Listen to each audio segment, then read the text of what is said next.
তাহলে আমাদের মধ্যে আরেকটা কাজ হতে যাচ্ছে ইনশাআল্লাহ। মানে এই গল্পের স্কেল আরো অনেক বড়, আর শাকিব ভাইকে আসলে যেইভাবে চিন্তা করতেছি। বরবাদের পর বিশাল সুখবর দিলেন ছবিটির নির্মাতা মেহেদী হাসান হৃদয়, যেটা হবে 2026 সালের দেশীয় ইন্ডাস্ট্রির সবচেয়ে ব্যয়বহুল সিনেমা।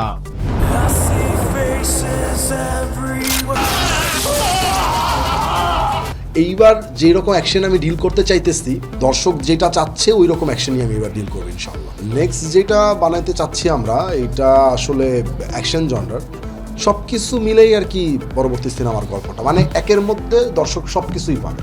ছবিটি নিয়ে এমন সব পরিকল্পনা চলছে যেটা জানলে অনেকেই অবাক হয়ে যাবেন। বলছি সব বিস্তারিত। প্রিয়তমা রাজকুমার তুফানের পর বরবাদ ছিল ইন্ডাস্ট্রি হিট সিনেমা, যেটা সর্বশেষ আয় দাঁড়ায় 75 কোটি টাকা। সেই ধারাবাহিকতায় আবারও নতুন মিশনে নামছেন মেহেদী হাসান হৃদয়।